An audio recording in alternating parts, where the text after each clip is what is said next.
Welcome to the Patel Perspective Podcast. I'm your host, Harsh Patel. I have obtained a bachelor's degree in neuroscience and minors in biology and biochemistry. Through that education, this podcast allows me to deliver proper health, science, and self-improvement information to the people around the world. If you have liked any of my episodes, and if you would like to show support, the only way to do so is by subscribing to my YouTube channel and following the social media accounts and the work of the guests you have liked. You don't really want to miss out on the highly intellectually stimulating conversations that we'll be having in the future. Today's guest is Rob Hartley.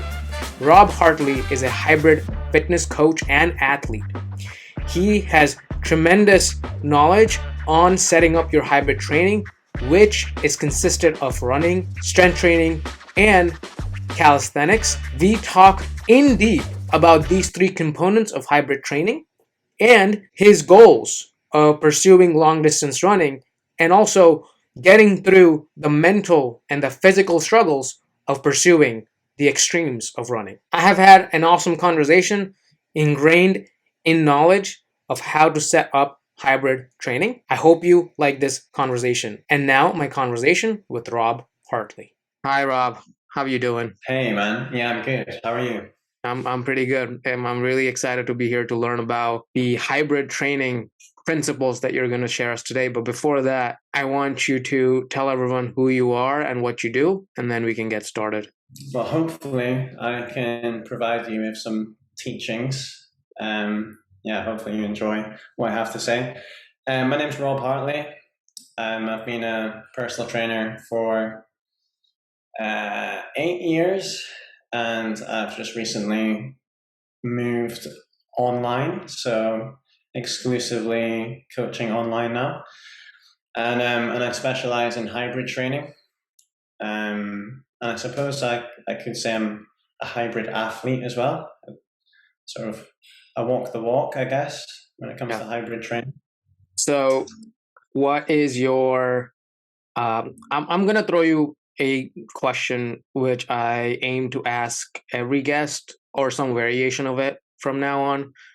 Tell me about a time when nothing was going in your way and what did you do in that situation? It could be health related, fitness related, but I just want to know. Wow. Okay. That's a big question straight off the bat. Do your best. No pressure. Yes, and so things aren't going my way. Yeah. And I overcame it. Yeah. Like anything. Like I've seen your Instagram reels. Like I was just researching about you last night, and you are really good about running. One of the posts was about like how you ran like 50 for 50 minutes, right? For 50 kilometers. I'm not sure, but like long distance running. That takes a lot of effort, discipline, just persistence. Yeah. So something like that. Yeah, no, I guess something's come to mind. So recently I set myself a challenge to do a 100-kilometer run in less than 10 hours. On the same day as doing a 200-kilo back squat and 100 unbroken push-ups. And that was my first sort of hybrid fitness challenge that I set myself. And sort of the birth of my hybrid training philosophy as well, but we can get into that.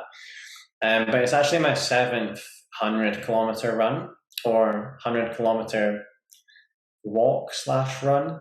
The only other time that I ran it was when I was working in Saudi Arabia as a personal trainer, and I did it in 11:33. All the other times I've walked it for charity or with friends, or I've gone hiking or whatever. But every year for the last 7 years, I've done 100K. So that time in Saudi, I'm not much of a planner. I tend to just, throw myself into the deep end and make it happen, make it work. But so I shot off for my 100K in the desert at about 2 a.m. And I was fine until there was a few setbacks. I got cramp at 25K, really bad cramp. So I was hobbling and stretching for about 5K. And then that wore off. I had a banana and things. And then there was a pack of dogs that I thought were going to chase me down. And I couldn't see my support vehicle for about half an hour. No. So there was a scary moment there. But I guess the reason that this time came to mind just now is because when I got to about 60K, and if anyone's done 100K before, they know the race only really starts, or the challenge only really starts when you get to 60, 70K. The sun just came out beaming. It was like 10 a.m. or something in the desert. And I hadn't planned my hydration very well. I didn't really know what I was doing properly. And I just remember running or trying to run, hobbling, because I said I was going to get sub 12 hours. So I had a time in mind, so I had to keep the pace up. And I just remember crying, like tears rolling down my face. Couldn't see the support vehicle. I hadn't seen it for a while. I ran out of water, but I had to keep moving. And that they weren't even like conscious tears. It was just like this, the emotion and the fatigue was just like rolling out of my face. And I was saying out loud to myself, like, I mean, there's probably some profanities there. I don't know if I can swear on this, but it's just like, Do anything. yeah, it's just like, just keep fucking going. You've got to fucking do this. You've got to fucking do this. I was just talking to myself, and yeah, that was a long 40K. Because yeah, it's just the heat, man. So I guess that's maybe, yeah, what comes to mind. Well, the first thing I would say is like when you said the challenge really happens at 60, I think for me and people like me, challenge probably starts at like 2 kilometers. But so I mean that's a great achievement. This story reminds me of David Goggins' story. I don't know if you're familiar with it, but I always listen to him because like his cardiovascular fitness has to be like exceptional, and listening to your like achievement is just something that I look up to all the time. But it's that the only thing that I'm not doing right now is doing enough cardio. And so I think this would be a little inspiration right here. But one of my questions would be what what do you have? It's like, let's say if you are running 100 kilometer like a race or distance, like what goes into it? Like do you stop every 10 kilometers and fuel yourself? Yeah. Electrolytes, carbs? Yeah. So I am not an ultra runner by nature. I'm not built like an ultra runner. I've never been a runner or a racer. I've got more of a CrossFit background. I've been in CrossFit for like the last 8 years or so. And before that, I was more of like bodybuilder type, sort of, how most guys get into the gym when they're younger. But going into the recent challenge to get sub 10, I did sort of swat up on best practices. So one big one that's often overlooked is sodium, so Yeah. salt intake, so electrolytes. Roughly 1 gram of sodium per hour, roughly 500 ml to 800 ml of water per hour, roughly 60 grams of carbs per hour, no more than 300 calories per hour, because you probably won't digest that, even though you're burning a lot more. So like it does, if you want to perform well, it does sort of, you got to, plan it out and treat it with the respect it deserves. And, that's, I think, why the challenge starts later on in the race, is because, especially if you don't get those things right early, that's when it's going to really bite you in the ass. But yeah, going back to what you're saying about David Goggins, like undoubtedly incredibly fit man. But for me, the difference when it comes to things like the 100K distance, it's mental resilience and just the ability to endure pain. And I mean, physically and mentally. Like, so what I mean by that is, yeah, you've got to be fit to maintain a certain speed, but your body needs to be able to withstand the wear and tear for being on your feet for 20 hours or whatever it is, whatever sort of distance he's doing. He's doing 100 miles or whatever. The guys who win those races are the ones that can keep going, not necessarily the ones that are going the fastest. So yeah, it's mental and physical endurance. Sometimes you don't have a choice. If your body breaks, and that's usually what happens to these guys, is eventually their body will just break, and they're all mentally ridiculous. They've got all the mental endurance they need, but if eventually your body will just break. Yeah. Do you think it's a lot of convincing your mind when you get to that 60, 70 kilometer mark? Like you just have to like kind of shut your mind down. That's where the real struggle starts? Or is it more of a physical? Like I'm breaking down, but like I need to get through this. It's never, for me, it's never like there's no question about it mentally. It's especially in the recent one, it's sort of just trying to navigate your way through it and to treat to look after your body in a way. So I'm constantly looking at my heart rate, trying to keep it below 150. And if it starts to creep up for whatever reason, maybe I need to just walk for 2 minutes or a minute. Or maybe I need to bring on some more electrolytes. So it's just like a constant game of like trying to just keep your body in check. I did actually get cramp at the 87K mark on the recent one. And like the funny thing was, because I'd designed like an 8K loop, which worked really well for me, so I could refuel every 8K. I would stop for literally like 1 minute, grab some snacks and stuff, and then move again.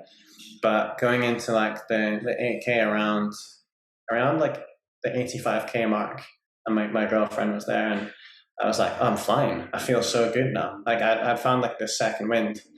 And then like literally 2K later, during that loop, I just got this massive cramp in my calf.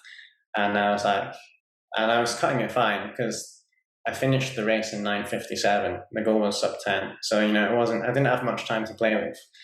But after that point, I stretched it. I had some electrolytes. Fortunately, I had some on me. But I was constantly thinking, if I get a really bad cramp now, there's a very good chance I won't physically be able to maintain the pace I need to get sub 10. So I'm basically running on my heels, trying to like avoid any sort of lengthening of the calf for the next 13K. So it's not so much a mental, I'm not trying to convince myself I can do it. It's just trying to get my body through it, Yeah. Sounds like an exceptional achievement. Like, so are these your like personal goals, or are you doing it for like some real world achievements, or is it just personal? A lot of people ask me why before I did it. And I really struggle to answer the question because I'm not actually sure why I do it. Something that kept coming to mind when I was thinking about it was just to make myself proud. Right. Yeah. And what I think that boils down to is just self-worth. So it is just my own personal challenge. But I just think like anything you do, like why do people do marathons? Why do people do anything that's hard, that's not strictly necessary? And I think it's to make themselves proud. And I think by making yourself proud, you gain self-worth. You like yourself a little bit more because you like the fact that you did something that few other people can or are willing to do.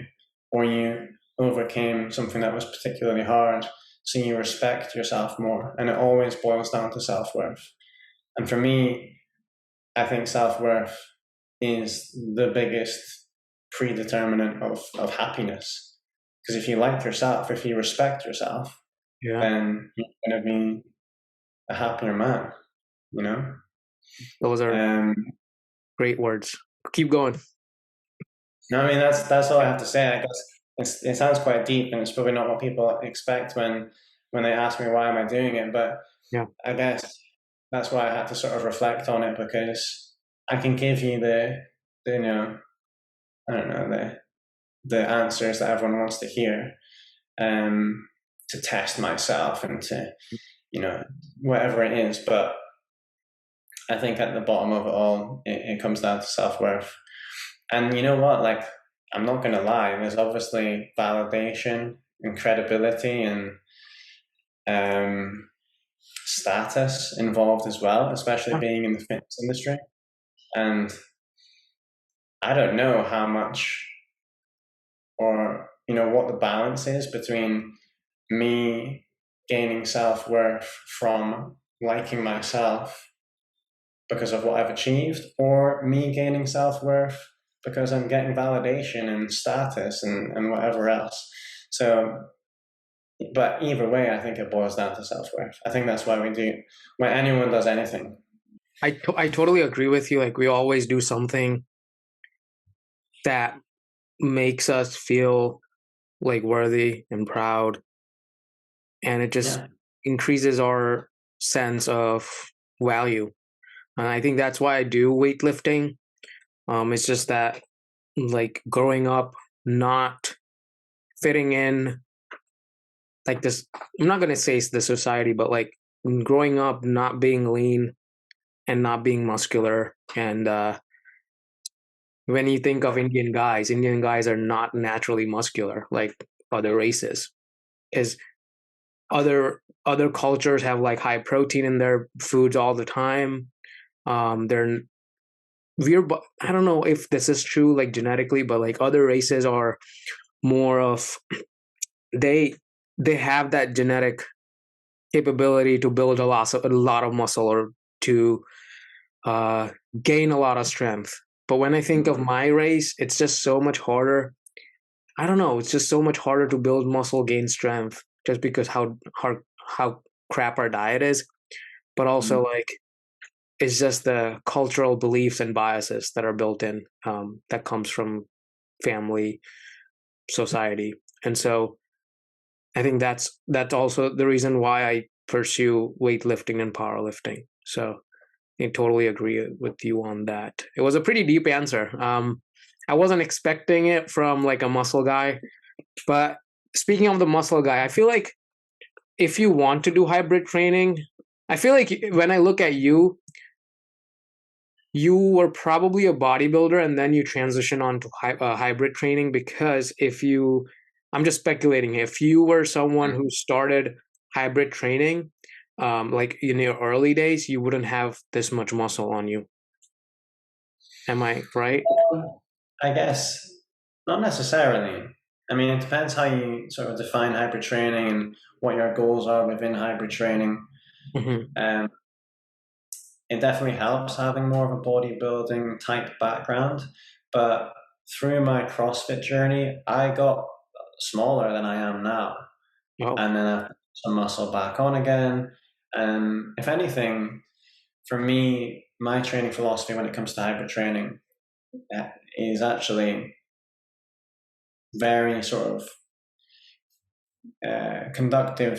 conducive rather to building muscle.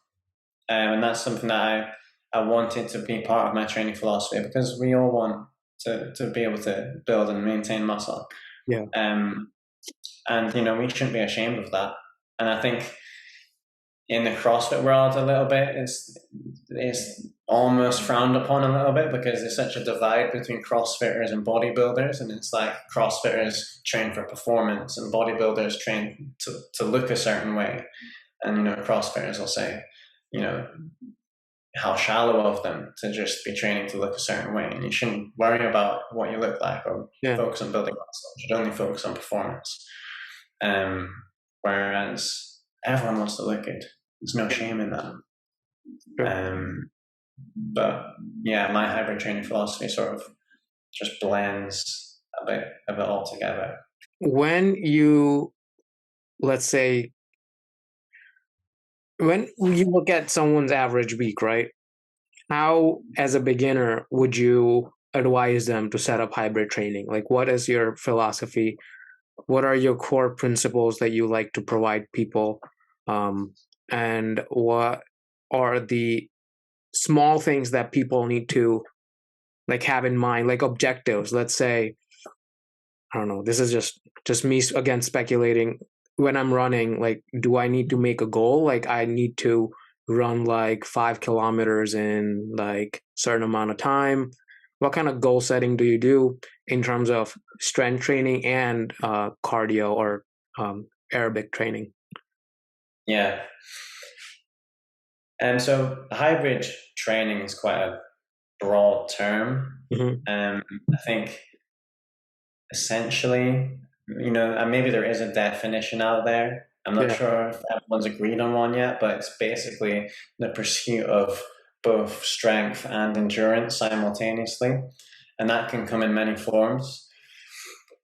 I've dialed it in a bit more for my own training philosophy, and that's the combination of running, absolute strength training. So that means absolute strength being how much you can physically lift, as opposed to relative strength, which is also the third component, which is your strength relative to your body weight. So push-ups, pull-ups, etc. So 3 components: running, strength, and calisthenics, essentially. So in terms of how would I structure that and go about setting goals, obviously it depends entirely on the individual, but I am very much goal focused, and that's sort of how the training philosophy came to be when it came to my fitness challenge, in that I wanted to do this 100K, but I wanted to maintain muscle, I wanted to maintain size and strength, so I set these goals that would make sure that I would maintain and build muscle and whatever else whilst pursuing the run. And I got great results from that, and I really enjoyed it because I enjoyed the variety. I enjoyed the fact that I could not be in shape if I was able to maintain or to hit those targets. And that's the idea. So for example, a beginner might be, we'll say, start a new program and together we'll do a fitness assessment. And then over the course of 12 weeks, we'll set some hybrid fitness goals based off of their assessment for the end of the 12 weeks. And that might be a 5K run in less than 30 minutes, back squat 100 kilos, and do 30 push-ups unbroken. The idea is if you can do all 3 of those, then you cannot not be in good shape. There's nobody out there who can run fast and far, who can lift heavy and can do a lot of push-ups and pull-ups who isn't in good shape. So your aesthetics just become a byproduct of the goal-driven program that you're following. And it's a far more enjoyable, far more rewarding approach, because your program then is all based around the goals that you're trying to pursue. So you're much more bought into the whole process. You can see the direction you're going in. You've got purpose in your training. You've got variety because one day you're running, the next day you're strength training. So you're looking forward to every session. Wow. And then the best thing is when you get to the end of the program and you achieve your goals, you can set some new goals. Maybe you want to mix it up a little bit. Maybe you want to do a half marathon and maybe you want to get into Olympic weightlifting. So you want to do a clean, or you want to do some pull-ups, but you still stick to those 3 principles. Yeah. If you've got an absolute strength goal, a relative strength goal, and an endurance goal. I love running because it complements the others so well, because we could have an endurance goal that's outside of running, like rowing, for example, or biking. Mm-hmm. But you can still maintain quite a lot of size and fat mass, I suppose, whilst being good at those sports or pursuing those goals. Whereas with running, you won't see somebody who's really good at running, who's not lean. It's also just the most fundamental movement there is, and it's something that's often neglected in CrossFit. And it also just it's a really enjoyable thing to get into once you actually get into it. So yeah, I found combining that with those other aspects, the results are particularly good. So 3 components: running, strength training, and relative strength training. How about we go through each component, and then maybe you can lay out the myths of everything. Like what are some big myths about running people have?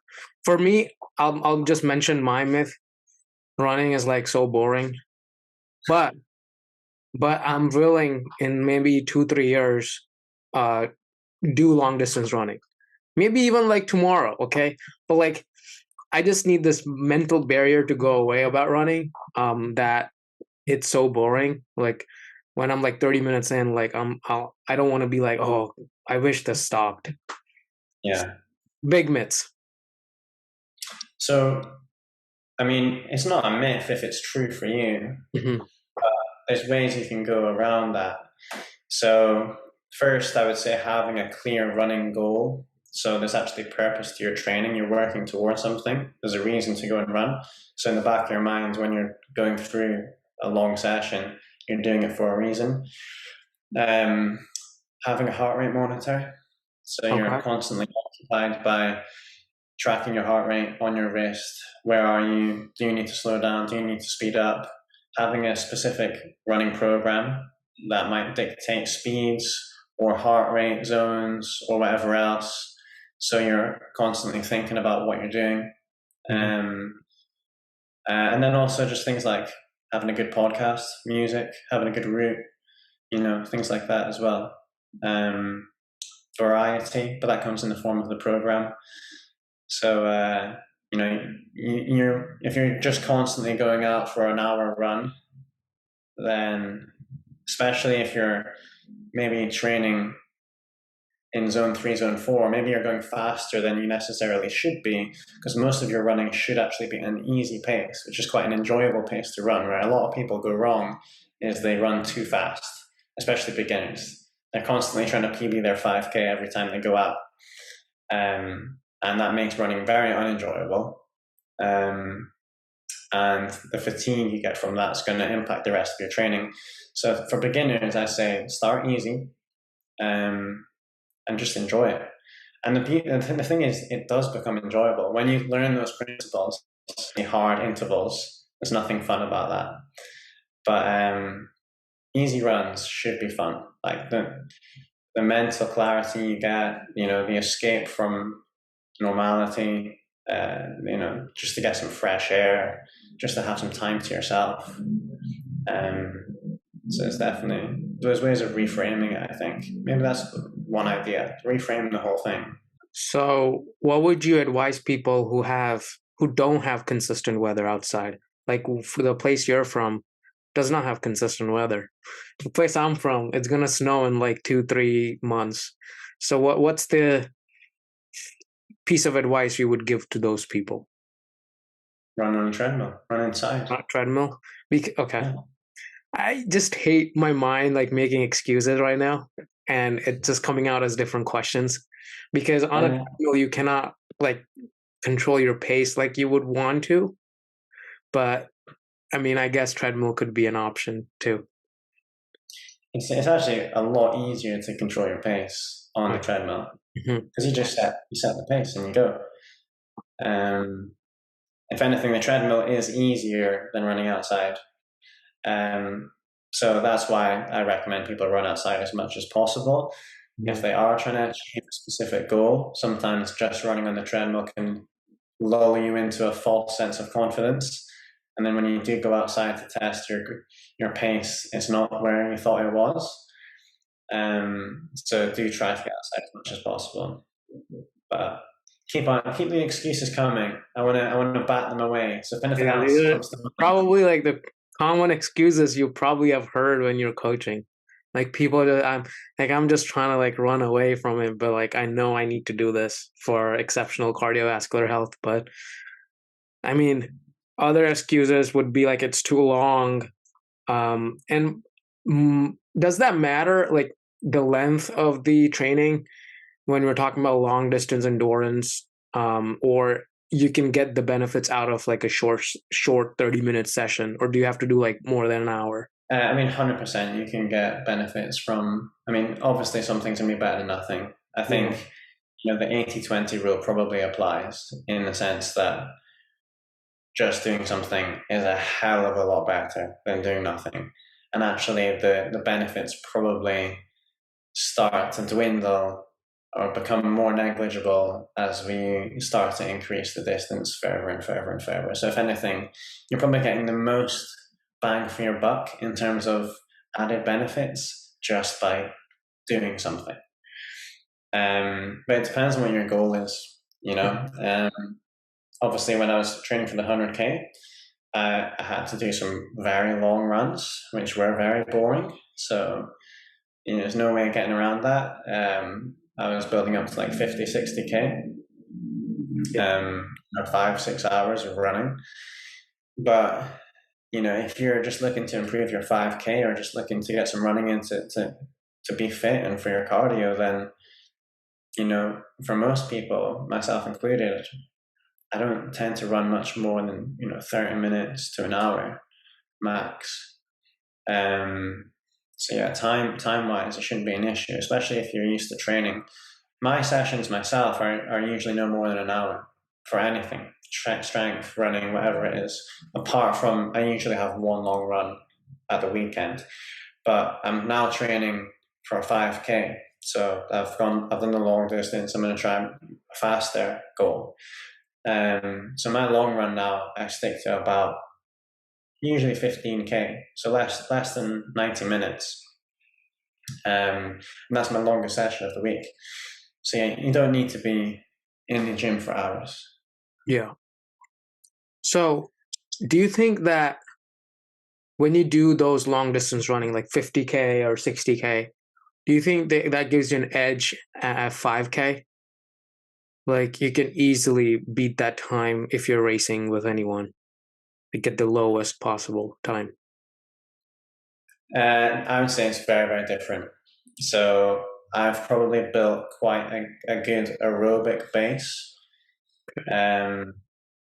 But where I'm lacking now is my anaerobic capacity. So aerobic energy, you've got two energy systems, aerobic and anaerobic. Aerobic is your sustainable energy system. You use oxygen as fuel, whereas your anaerobic energy system is using carbohydrates, and that's for the faster stuff. But you need to practice both of them to get good at whichever you want to get good at. So if you just do one or the other, you're not going to be, as good as you'd like to be. So in the 100K, it's purely aerobic, or at least it should be. So my training was purely aerobic. 5K is a blend of both, because your aerobic energy system is going to be supporting your anaerobic energy system, even though you're going to be running anaerobically, unsustainably, in zone 5 the whole duration, heart rate 180 plus or whatever. Your aerobic energy system is going to support that, so it's going to allow you to maintain your speed, or rather, it's going to allow you to go faster whilst remaining aerobic, and then it's going to allow the anaerobic energy system to just top up that aerobic energy system. So it's going to increase your total potential, if that makes sense. So back to what you were asking, would I be good at a 5K off the back of 100K training? Not particularly. You'd probably need 4 to 8 weeks of high intensity running. So interval training, tempo training, just peaking and priming your anaerobic energy system. So you've got this big base of a pyramid now you've built with your aerobic energy system, but this whole cap at the top is missing. So I need to build that up, start layering up the interval sessions, start layering up the speed so my body is able to express itself as much as it can do. Mhm. So whatever you're saying, like, could you measure like the heart rate, pace, and everything with an app, just like simple as Apple Watch, or do you need to get something? No, you can absolutely. I use a Garmin, but I always recommend that people get a chest strap, regardless of what watch they use, because it's much more accurate. Oh, okay. I'll have to go look for those now because I'm every like 3 months I get this interest in okay, maybe I'll start running right now, and then by the time I decide that I'll start running, it's freaking snows. I So think that's I'll- like your subconscious just creating doing that deliberately. yeah, I'll just start running on treadmills. Honestly, now, my workout split is like a typical bodybuilding, like push pull leg, 6 days a week, maybe five sometimes.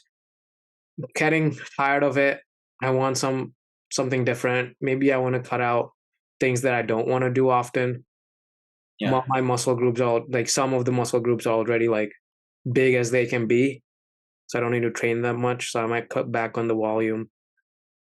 I definitely want to add like some good cardio where I could like measure something. Like you cannot measure, I don't know, your aerobic capacity, anaerobic capacity, like just doing Stairmaster. I feel like running's kind of so much better than doing Stairmaster because you can actually like measure things. Stairmaster. I'm sure you could on a Stairmaster if you wanted to. You could, how many, you can make it quantifiable. How many floors and what speed can you go in a 10-minute duration, and what heart rate did you maintain whilst completing those floors. And then next week you did the same amount of floors at the same speed. Is your heart rate lower this time? And if you wanted to improve your aerobic fitness whilst doing it, you would keep it beneath 150. If you wanted to improve your anaerobic fitness whilst you're doing it, you would do much higher speed Stairmaster. But yeah, it wouldn't be my tool of choice. Yeah. But this is the thing you said, like, potentially taking out some things that you're not particularly enjoying. This is sort of my mindset now, is that do the things that you enjoy. Set goals, things that excite you, that you enjoy working on. I like squatting. I enjoy it. I'm good at it. My femurs are very short. I'm terrible at deadlifting. I'm like 90% torso. So the way the levers work on my body is like not complementary to deadlifting. So I set myself a squatting goal. This is the beauty of hybrid fitness goals as well, is that I'm only competing with myself. So I can set goals that I want to compete with myself on, which are things that I'm good at and I enjoy doing. Yeah. So yeah, you can choose what you want to do, and it's not a set sport. There's nothing set there. And I've come from CrossFit where like you have to work on everything. There's no two ways about it, because you will be prescribed what you will be prescribed in the workout. And it's a grueling sport, the amount of high intensity work you need to do in the 2-3 hour sessions and things, because there's so much to work on. So I come from a place of not particularly enjoying my training for quite a long period of time, to a place now where I really enjoy my training. I look forward to it. I train things that I enjoy doing. My program is varied. It's enjoyable. I don't take myself to a dark place every day. Far from it. I get a nice amount of bodybuilding type, pump type workouts in there as well. So yeah, that's one of the beauties of hybrid training, is you get that blend and you get to actually enjoy it. So before moving from running, would you briefly explain what are like the zones 1, 2, 3, 4, 5? I think. So what are you talking about? So zone 1 is pretty much, we're probably both in zone 1 now. It's just entirely sustainable, and you're not going to get that much benefit from training in zone 1. Zone 2, you're going to build your aerobic capacity. You're looking at usually between 120 and 140, I would say. Zone 3 is still going to be high aerobic capacity, so it's still relatively sustainable. So it's still a beneficial zone to be training in for aerobic work. But you're probably going to pick up a bit more fatigue there. So maybe be careful with that free training if you don't want it to impact the rest of your training week. But still a good zone to train in. Zone 4 is a bit of a middle ground. People tend to are sort of frowned upon in that you're going to get a lot of fatigue from it. It's going to wreck you, but you're not really getting the maximum return on it, as you would be if you're in zone 5, which is like purely anaerobic, max out efforts, VO2 max. Typically, people suggest training at either end of the spectrum. Try to avoid the middle ground. So yeah, that's pretty much how I approach things. So when For the most, now I just had a question about, so if when a person does a 5K for the first time, yeah, I am speculating that they are going to be in zone 4 and 5, and then they're going to improve along. if you're maxing out your 5K, you're going to be in zone 5. Okay. Pretty quickly, regardless of how fit you are. So it doesn't get, if anything, it gets harder. The pain you put yourself in, you're able to express much more as you get fitter. But yeah, I mean, at the same time, if you're a complete beginner, you're going to be in zone 5 for a longer period of time because the 5K is going to take longer. But yeah, you're going to be maxing out either way. As you get fitter, if you maintain that speed, so for example, if you're a beginner and you did a 5K in, let's say, 30 minutes, sorry. As you get fitter, you could continue to do that 5K in 30 minutes, but your heart rate would start to drop. So you would see that increase in fitness. So maybe in the first time you did it, it was a max out effort and your average heart rate was like 175.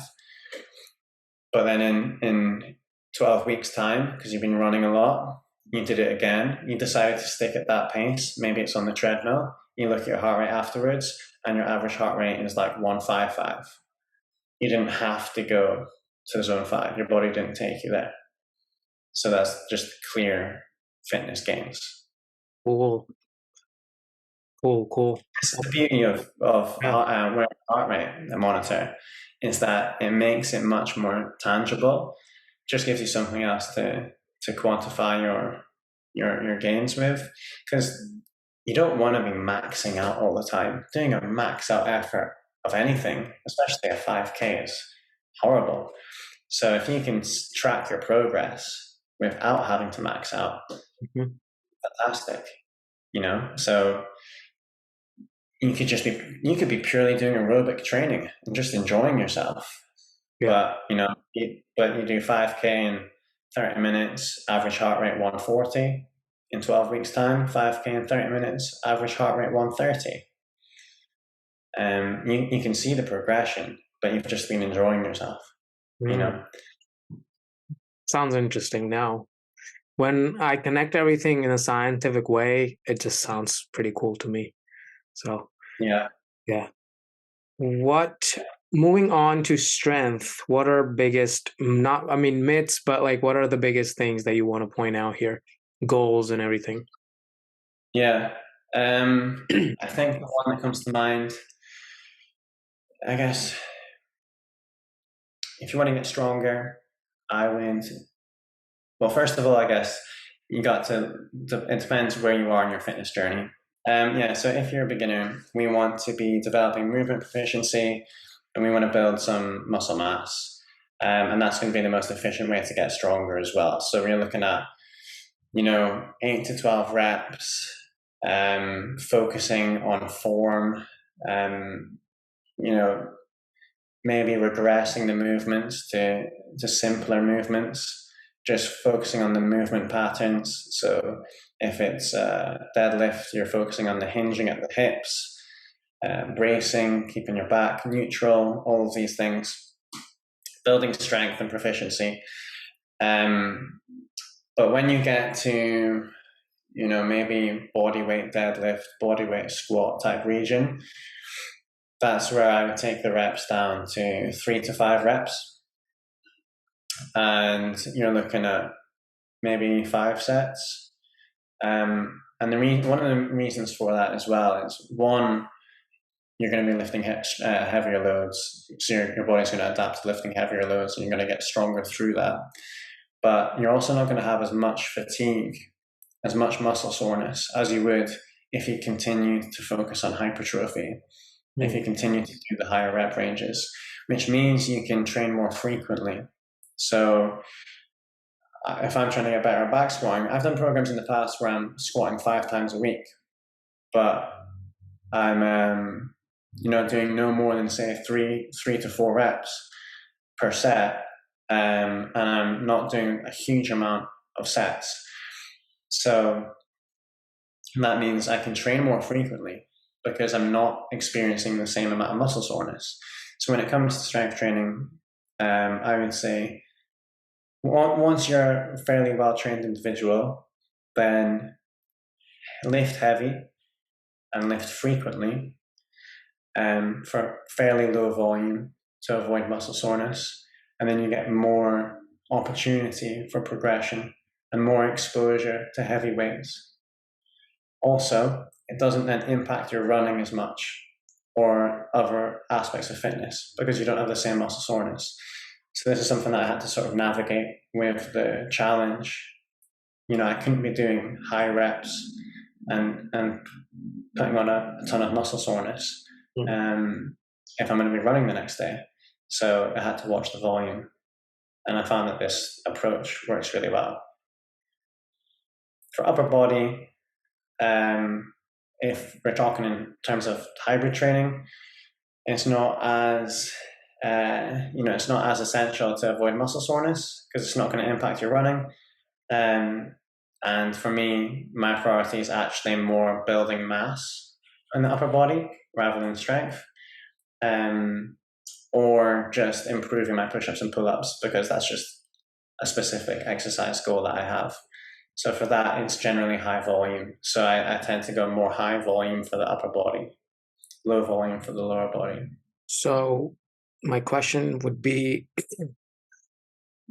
when we're doing strength training, right? When you said 3 to 5 reps and 3 to 5 sets, right? Is that the training? Yeah, or more potentially.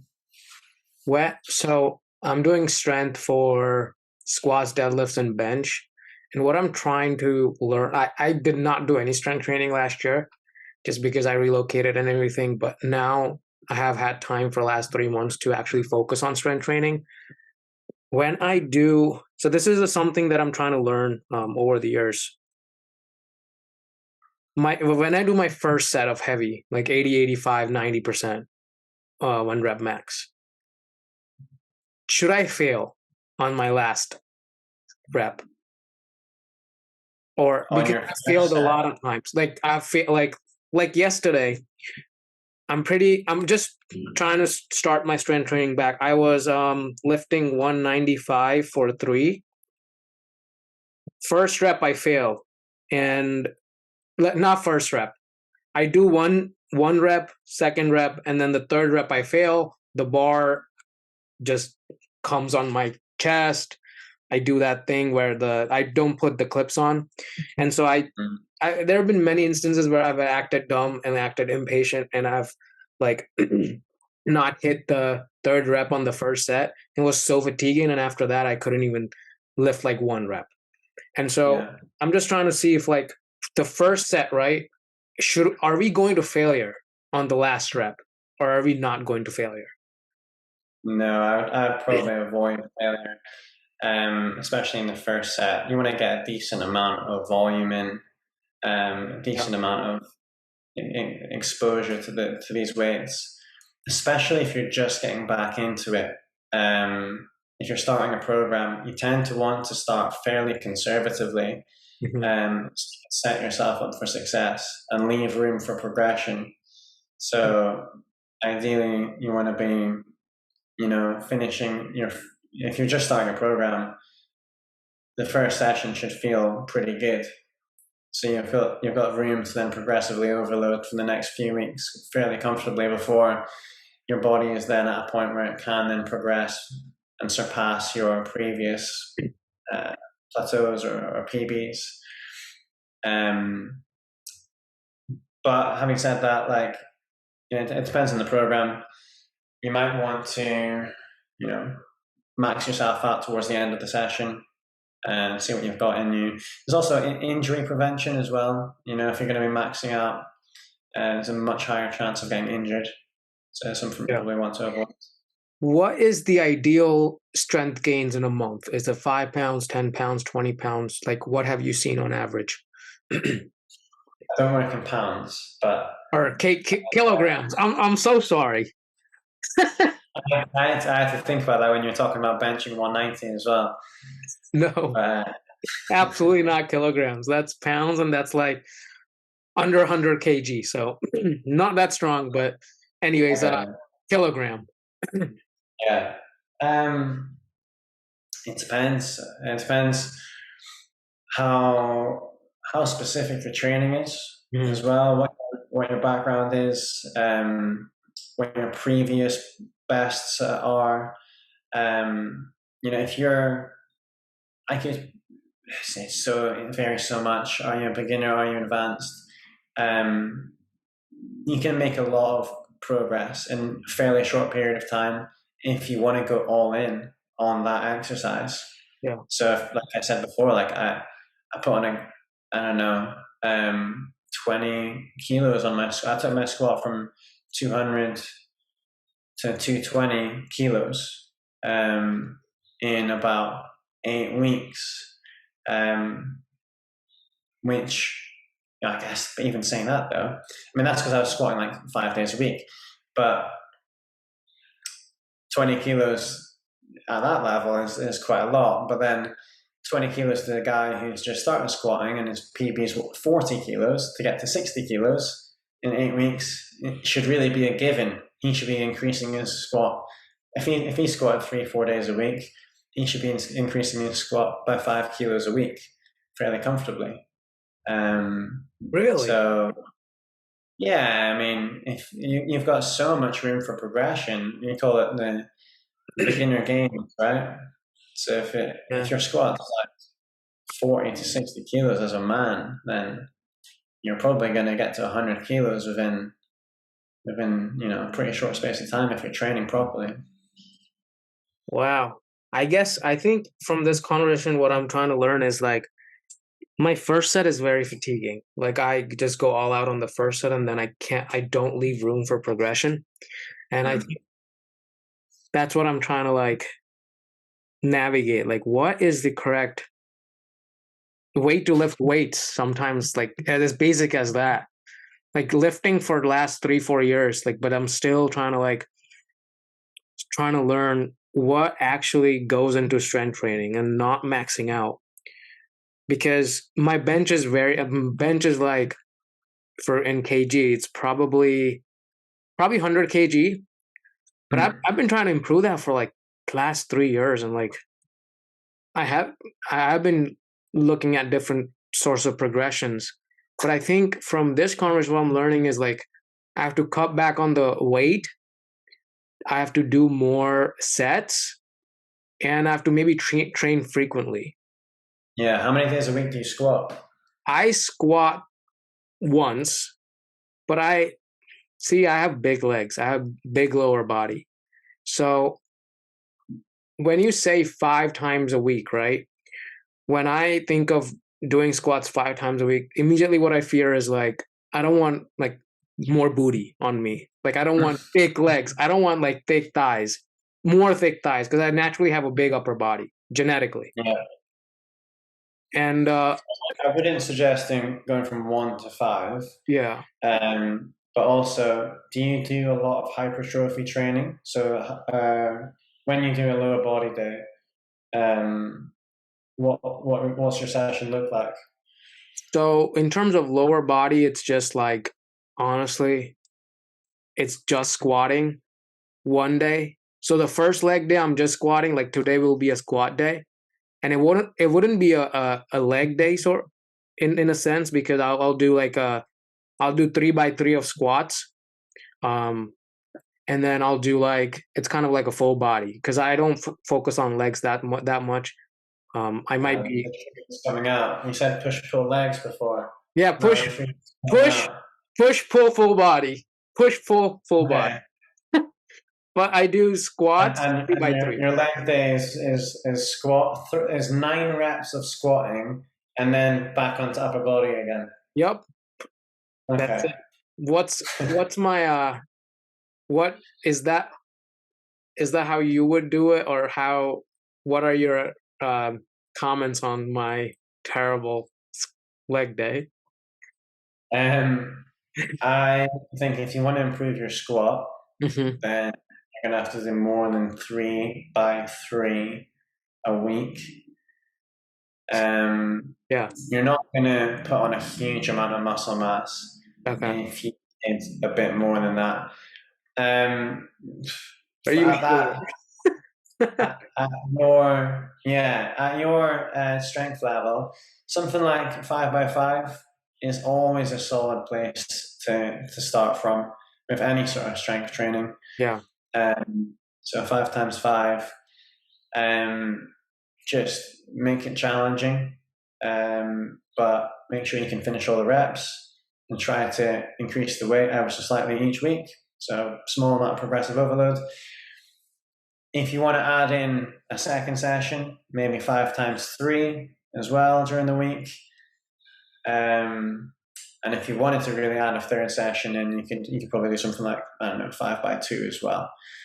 And I think you wouldn't put on that much muscle mass. Your legs aren't going to get massive from doing 5x2 reps, but you will get stronger. More exposure to heavy squatting, you'll get stronger quite quickly.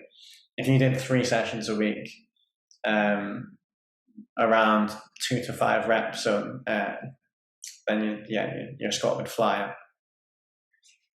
Okay. Since I have a lot of time, then I think it would be like smart to do like 3 full body splits and then sprinkle in your running in between.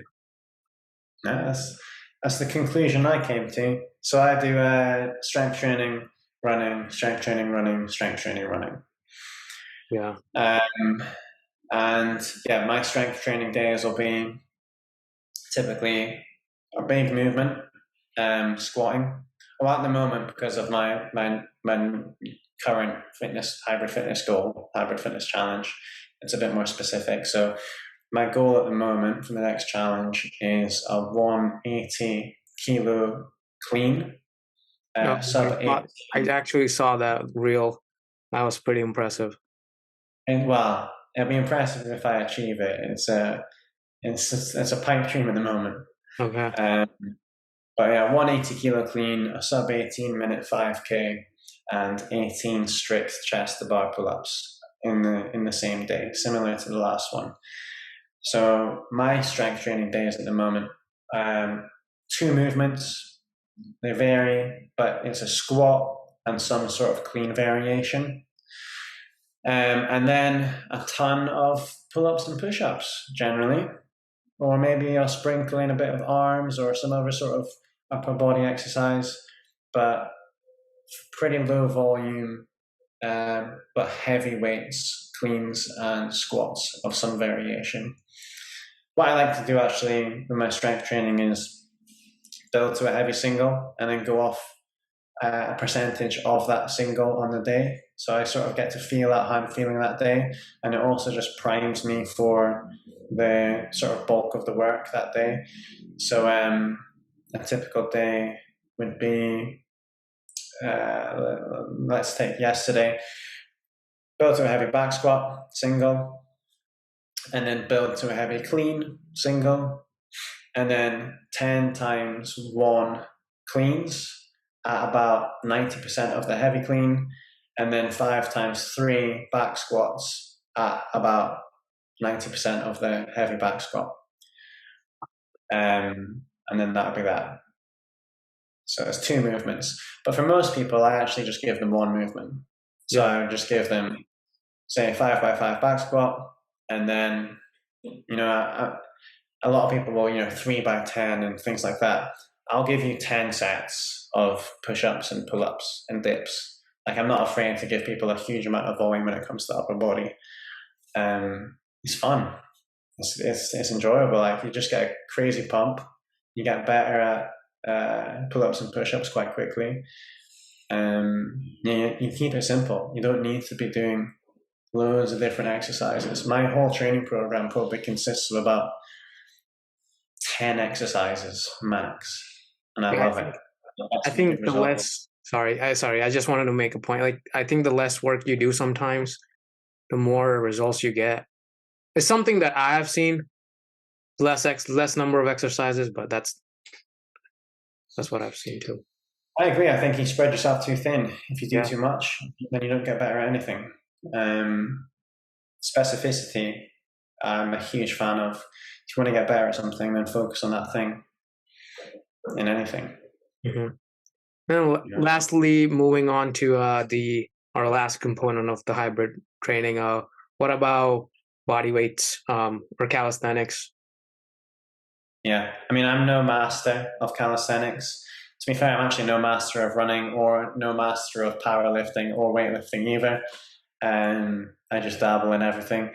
But I say calisthenics. I mean, the reason I've specified calisthenics, even though for me the upper body training can be a mixture of both calisthenics and general bodybuilding training. So, for beginners, a lot of the time, for example, they can't do push-ups and pull-ups, especially pull-ups. So there'll be a lot of lat pull-downs, cable rows, single arm dumbbell bent over rows, things like that. But the reason I like to have a calisthenics goal is that it just holds us accountable to our strength in relation to our body weight. So you can't really, you have to be lean, you have to have a good strength to weight ratio, which means that you're probably going to look good aesthetically. And it's just something that I think a lot of people would benefit from, being able to do more push-ups or more pull-ups.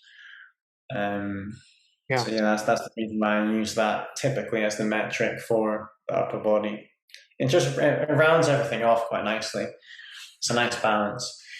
When you've got, there's probably quite a lot of people that can run far or well and lift heavy, but can't maybe do a ton of pull-ups or push-ups. Yeah. There's definitely a lot of people that can do a lot of body weight stuff and run far and well, but they can't lift heavy. Yeah. And similarly, it's often you can have 2 but not 3. So that's where I think the beauty lies in the blend of all 3. Yeah. What's your tracking system for your progress? What do you use? Like, do you use a Google Sheets or something to track your progress, rates, reps? Not particularly, to be honest. I'm trying to think if I actually track I set out my training program. To be honest, it's just in my notes on my iPhone. I've got 20 weeks of progressions that I want to try and hit over the next 20 weeks. Mm-hmm. So then I just go in and I take it off. So in 5 weeks' time, hopefully I'll be at this weight, and so my training split at the moment is, like I said, I've got these 3 strength days where it's a mixture of squat variation and clean variation, and some push-ups and pull-ups. And the push-ups and pull-ups I just sort of throw in there. To be fair, because I've got the chest to bar goal, there is specific numbers I want to hit with my strict chest to bars across the 20 weeks. So I'll take them off against that.